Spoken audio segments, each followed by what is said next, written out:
பிள்ளையார்பட்டி ஸ்ரீ கற்பக பிள்ளையாரை வணங்குகிறேன். ஆதித்யாய சோமாய மங்களாய புதாய ச குரு சுக்கிர சனி பெயர்ச்ச ராகுவே கேதுவே நமோ நம. நமது வாழ்க வளமுடன் யூடியூப் சேனல் நேயர்கள் அனைவருக்கும் உங்கள் அன்பு நண்பர் அஸ்ட்ரோ டிஎஸ் மோகன்ராவின் அன்பான வணக்கம், வாழ்த்துக்கள். வழக்கம் போல தான் நாம் இந்த மாதம் ஜூலை மாத பலன்கள் பார்க்க போகிறோம். 12 ராசிக்கும் தனித்தனி வீடியோ. முதல்ல கிரகங்கள் எங்கே இருக்குன்னு பார்ப்போம். ரிஷப வீட்டில் செவ்வாய் பகவான் தன்னுடைய பயணத்தை நடத்திட்டு இருக்கார். 16ஆம் தேதி வரைக்கும் சூரியன் மிதுன வீட்டில் இருப்பார். 17ஆம் தேதி கடக வீட்டுக்கு வந்துடுவார். சூரியன் கடக வீட்டுக்கு வந்தால் ஆடி மாதம்னு சொல்கிறது. அங்கே பார்த்தீங்கன்னா குரு ஏற்கனவே உச்சமாகி அங்கே இருக்கிறாரு. குருவோடு இணைஞ்சு சூரியன் அங்கே வர்றார். இதுக்கு பேர் சிவராஜ யோகம்னு சொல்கிறது. அது நான் எந்த ராசிக்கு என்னங்கிறத வீடியோக்குள்ளே போகும்போது சொல்கிறேன். அடுத்து கேது பகவான் சிம்ம வீட்டில் தான் பயணம் பண்ணிகிட்டு இருக்கார். நவம்பர் மாதம் வரைக்கும் அங்கே தான் இருப்பார். அடுத்து சுக்கிர பகவான் 6ஆம் தேதி, இந்த மாதம் 6ஆம் தேதி சிம்ம வீட்டுக்கு வந்துடுவார். 6ஆம் தேதி வரைக்கும் கடக வீட்டில் இருப்பார். அடுத்து பார்த்தீங்கன்னா ராகு பகவான் கும்ப வீட்டில் தான் இருக்கார். நான் சொன்ன மாதிரி கிட்டத்தட்ட நவம்பர் முடிகிற வரைக்கும் இங்கே தான் இருப்பார். டிசம்பர் மாதம் தான் மாறி மகரத்துக்கு வருவார். சனி பகவான் ஆல்ரெடி மீன வீட்டில் தன்னுடைய பயணத்தை நடத்திட்டு இருக்கார். இதுதான் இந்த மாதத்தில் கிரகங்களுடைய நிலைமைகள். நம்ம வீடியோக்குள்ளே போகும்போது நம்ம ஒவ்வொருத்தருக்கும் தனித்தனி வீடியோ வழக்கம் போல் பார்ப்போம். நீங்கள் இப்போ தான் என்னுடைய சேனலை பார்க்குறீங்க அப்படின்னா சப்ஸ்கிரைப் பண்ணிக்கோங்க, லைக் பண்ணுங்கள், ஷேர் பண்ணுங்கள். உங்களுக்கு இது மாத பலன்கள்லையோ இல்லை ஜோதிடம் சம்மந்தமாக ஏதாவது சந்தேகம் இருந்தால் கமெண்ட்ஸில் கேளுங்க, அல்லது ஃபோன் பண்ணுங்கள், நான் என்னுடைய விளக்கத்தை தர்றேன். உங்களுக்கு யாருக்காவது என்கிட்ட ஜாதகம் பார்க்கணும்னு விருப்பம் இருந்தால் கீழே இருக்க நம்பருக்கு ஃபோன் பண்ணுங்கள், ஜாதகம் பார்க்கலாம். ஓகே, நம்ம மறுபடியும் நான் வணங்கும் என் குலதெய்வம் முத்துமாரி அம்மன், அண்ணாமலையார் உண்ணாமலத்தாய், நான் நித்தம் வணங்கி வேண்டி நிற்கும் குமரமலையான் எல்லாரையும் வணங்கி, என் தாய் தந்தையரை வணங்கி, இந்த மாத பலன்கள் அத்தனையும் உங்களுக்கு சிறப்பாக இருக்கணும், நல்லதே நடக்கணும், நீங்கள் எல்லோரும் நல்லா இருக்கணும். ஓம் நம சிவாய். இப்போ நம்ம மிதுன ராசியை பார்ப்போம். மிதுன ராசிக்கு இந்த ஜூலை மாதம் எப்படி இருக்குது அப்படின்னு பார்ப்போம். மிதுனம் அப்படின்னா புதனுடைய வீடு. கணக்கன், ஆடிட்டர், ஆசிரியர், இப்படி சொல்லிக்கிட்டே போகலாம். அந்த ராசிநாதன் புதன். மிதுனத்துக்கு ராசிநாதன் புதன். அவர் எங்கே இருக்கார்? ராசியிலே இருக்கார். இந்த ஒரு பாயிண்ட்டே போதும் இந்த மாதத்துக்கு. நீங்கள் உங்கள் வீட்டில் சொந்த வீட்டில் இருந்தால் எப்படி இருப்பீங்க? அது மாதிரி தான் உங்கள் ராசிநாதன் ராசியிலே இருக்கார். இப்போ வலுவாக இருக்கீங்க, ஸ்ட்ராங்காக இருக்கீங்க, சுகமாக இருக்கீங்க, அழகாக இருக்கீங்கன்னு அர்த்தம். புதன் ராசியில் இருந்தாலே நகைச்சுவை உணர்வு இருக்கும். புதன் ராசியில் இருந்தால் கம்யூனிகேஷன், சமாதான பிரியர். புதன் ராசியில் இருந்தால் புரோக்கிங் தொழிலில் இருக்கவங்களுக்கு நல்லது. சரி, இதெல்லாம் சொல்லிக்கிட்டே போகலாம். அப்போ இந்த மாதம் முழுவதும் நீங்கள் நல்லா இருக்கீங்க, அழகாக இருக்கீங்க, வரவு உண்டு, சுகமாக இருக்கீங்க, டோட்டல் நகைச்சுவையாக இருப்பீங்க, நகைச்சுவை உணர்வு இருக்கும். புதன் ராசியில் இருந்தால் தாய் மாமன் உறவு நல்லா இருக்கும். புதன் ராசியில் இருந்தால் கல்வி கற்கிற பிள்ளைகளுக்கு நல்லது. புதன் ராசியிலேருந்து 7ஆம் இடத்தை பார்க்கறதுனால கணவனாக இருந்தால் மனைவி மேலே, மனைவியாக இருந்தால் கணவன் மேலே பாசம் பிரியம் அதிகமாகும். சரி, சொல்லிக்கிட்டே போகலாம். ராசிக்கு 2ஆம் இடத்துல குரு வந்துட்டார். அது நமக்கு குரு பயிற்சி வீடியோவில் விரிவாக போட்டிருக்கோம். பொதுவாக 2ல் குரு வந்தாலே குழந்தை பாக்கியம் உண்டு. 2ல் குரு வந்தால் திருமண யோகம் உண்டு. 2ல் குரு வந்தால் வருமானம் அதிகமாகும். 2ல் குரு வந்தால் நிரந்தரமாக டெய்லி வருமானம் உண்டு. 10ஆவதுக்கு யார் வந்திருக்கா? சூரியன் வந்துட்டார். சூரியன் யார்? 3ஆம் வீட்டு கிரகம். அவரும் 2க்கு வந்துட்டார். சூரியன்னா அரசாங்க கிரகம், குருனா ஆன்மீக கிரகம். குருனா லட்சங்களுக்கு அதிபதி, கோடிகளுக்கு அதிபதி. சூரியன்னாலும் பணத்துக்கு அதிபதி. வெளிச்சம், வளர்ச்சி அப்படின்னா சூரியன் தான். அப்போ குரு சூரியன் சேர்ந்து 2ஆம் இடத்துல இருக்குது. அப்போ உங்கள் பேச்சு எப்படி இருக்கும்? பளிச்சில் இருக்கும். வெட்டு ஒன்று தொண்டு ஒன்றுன்னு இருக்கும். வாக்கு நாணயம் எப்படி இருக்கும்? கரெக்டாக இருக்கும். சொன்னால் சொன்ன மாதிரி நடந்துக்குவீங்க. பேச்சு எப்படி இருக்கும்? தெளிவாக இருக்கும். அரசாங்க பேச்சு, ஆன்மீக பேச்சு, ஆன்மீக சுற்றுலா இதெல்லாம் உண்டு. ஆக அரசாங்க வருமானம் உண்டு. அரசாங்க சொத்து கிடைக்க வாய்ப்பு இருக்குது. உங்களுக்கு அரசு பணி கிடைக்க வாய்ப்பு இருக்குது. ரைட்.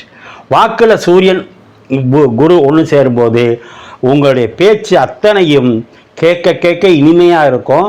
கேட்டுக்கிட்டே இருப்பாங்க. இன்னும் சொல்ல போனால் பேசி தொழில் பண்ணுறவங்க, ஆசிரியர், ஜோசியர், லாயர், ஆன்மீகத்தில் இருக்கிறவங்க, ஆன்மீக சொற்பொழிவாளர், கோவில்கள் அர்ச்சனை பண்ணுறவங்க, இந்த மாதிரி உள்ளவங்களுக்கு நல்லது. சரி, 3ஆம் இடத்துல கேது சுக்கிரன் இருக்கேன் சார். பொதுவாக 3ஆம் இடத்துல கேது இருக்கலாம். பாவகிரகம். தைரியமாக இருப்பீங்க, வீரியமாக இருப்பீங்க, நல்லா ஆக்டிவாக செயல்படுவீங்க.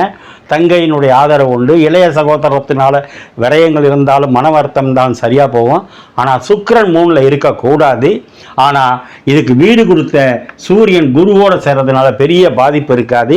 இருந்தாலும் பிள்ளைகளை விட்டு தனியாக ஒன்று பிள்ளைங்க படிப்புக்காக வெளியில் போகிற மாதிரி இருக்கும், இல்லைனா நீங்கள் தொழிலுக்காக வெளியில் போகிற மாதிரி இருக்கும். அது இந்த ஒரு மாதம்தான், அப்புறம் மாறிடும்.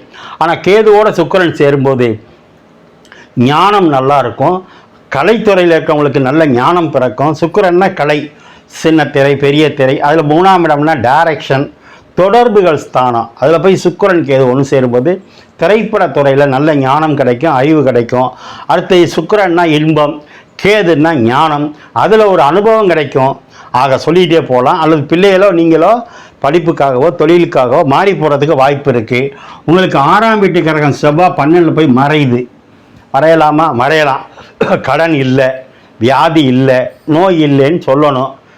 ஆனால் அந்த கிரகம் திரும்ப அதே பார்க்கறதுனால நல்ல ஜாப் கிடைக்கும். மறைமுக எதிரி இருப்பாங்க, மறைமுக கடன் வாங்கிடக்கூடாது. விஷயம் அவ்வளோதான். கடன் இல்லை, நோய் இல்லை, வம்பு இல்லை, வழக்கு இல்லை என்பது உண்மை இந்த மாதம். ஆனால் அந்த கிரகம் அந்த இடத்தையே பார்க்கறதுனால மறைமுக எதிரி உண்டு, திஷ்டி உண்டு. ஆனால் சஷ்டி முருகன் வழிபாடு செஞ்சால் நல்லது. அதே மாதிரி செவ்வாய் 6ஆம் இடத்தை பார்க்கறதுனால, அந்த வீட்டு கிரகம் 6ஆம் இடத்தை பார்க்கறதுனால நல்ல ஜாப் கிடைக்கும், நல்ல வேலை கிடைக்கும். 6ஆம் இடம்தான் அன்னதானம். அன்னதானம் செஞ்சால் நான் சொன்ன மாதிரி கடன் வம்பு வழக்கு குறையும். அதே செவ்வாய் திரும்ப 7ஆம் இடத்தை பார்க்குது. புதனும் 7ஆம் இடத்தை பார்த்து செவ்வாயும் பார்த்தா கணவன் மணி ஒரு சிலர் விட்டு கொடுத்து போகணும், அல்லது இடமாற்றம் வரும் வேலைக்காக தொழிலுக்காக. 9ஆம் இடத்துல பாக்கியஸ்தானத்தில் ராகு இருக்குது. ராகு 9ஆம் இடத்துல இருந்தால் தூர தேசத்தினால வருமானம் உண்டு. வெளிநாட்டில் இருக்கவங்க இங்கே வரலாம், இங்கே இருக்கிறவங்க வெளிநாடு போகலாம். 10ல் சனி, ஆல்ரெடி சனி 10ல் இருக்கலாம், ஒரு பாவகிரகம் 10ல் இருக்கலாம், ஜோதிடம் சொல்லுது. அதுலேயும் சனி உங்களுக்கு நல்லவர் தான். இப்போ தொழில் ஸ்தானம் விரிவாக இருக்குது, தொழில் நல்லா இருக்குது. அந்த சனி திரும்ப செவ்வாயை பார்க்குது. உங்களுக்கு யோகாதிபதி ஒரு வகைக்கு பாக்கியாதிபதி, அஷ்டமாதிபதி அவர் தான். 12ஆம் இடத்தை பார்க்கும்போது கண்டிப்பாக வெளிநாட்டு பயணம் உண்டு, வெளியில் இருந்தால் இங்கே வரலாம். அது செவ்வாயை பார்க்கறதுனால, சனி செவ்வாயை பார்த்தா சொத்தில் இருக்க பிரச்சனைகள், கோர்ட்டு கேஸ் உங்களுக்கு சாதகமாக இருக்கும். அதே சனி 4ஆம் இடத்தை பார்க்குது. 4ஆம் இடம்னா உங்கள் அம்மா, 4ஆம் இடம்னா வீடு, வண்டி, வாகனம். இப்போ பழைய கார் வண்டி கொடுத்து மாற்றிக்கலாம், வீடு கட்டிக்கலாம். செவ்வாய் 3ஆம் இடத்தை பார்க்குது, சுக்கிரனை பார்க்குது. செவ்வாய் சுக்கிரனை பார்க்கும்போது மனைவிக்கு சின்ன மருத்துவ செலவு உண்டு, அல்லது சுக்கிரனை அத்தைக்கு மருத்துவ செலவு உண்டு. வாக்கில் சூரியன் குரு, வாக்கு பலிதம் உண்டு. அதே நேரத்தில் பல்லுக்கோ கண்ணுக்கோ மருத்துவ செலவு உண்டு. இந்த மாதம் முழுக்க நல்ல வார்த்தையை மட்டுமே பேசுவீங்க, நல்ல சிந்தனை மட்டுமே இருக்கும், நகைச்சுவை உணர்வோடு இருப்பீங்க. பத்திரிகை துறை, எழுத்துத்துறை, டைரக்ஷனில் இருக்கிறவங்களுக்கு நல்லது.